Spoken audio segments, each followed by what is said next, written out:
Hello guys, welcome to 5th generation and welcome to another unboxing and testing. Ngayon meron tayo ditong Hi-Capa 5.1 Type K gas blowback airsoft pistol. Shoutout natin Sir Frederick. So ito yung merong full automatic. So ito yung switch nya para sa full auto. Full auto baba, semi auto taas lang yung switch.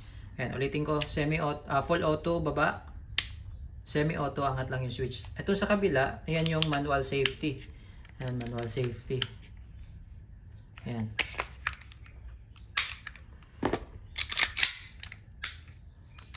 Ayan. So, working po siya. Tapos yung sight niya, adjustable, windage and elevation. Ayan, makikita nyo, meron siya adjuster. Ayan. Tapos meron siya markings dito.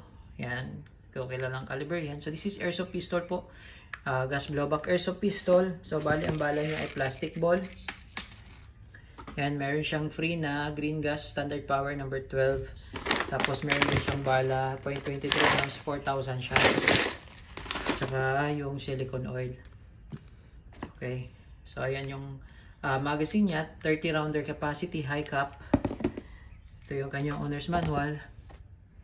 Ito yung kanyang box. 5.1 Type K full auto. Okay, so testing natin yung semi and full auto. Rapid firing po yung full automatic. Okay, so load tayo. Bala.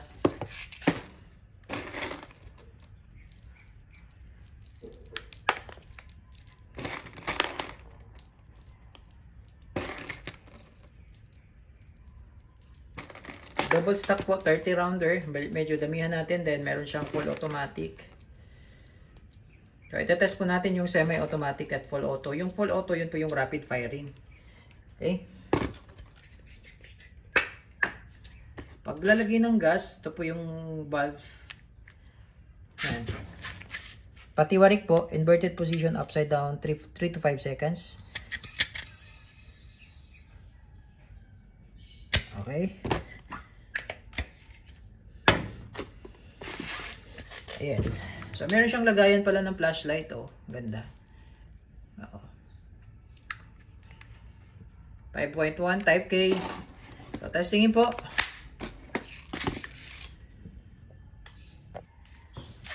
Airsoft 5.1 Type K. So, testing muna natin sa semi-automatic. So, nakaangat yung switch sa may automatic po.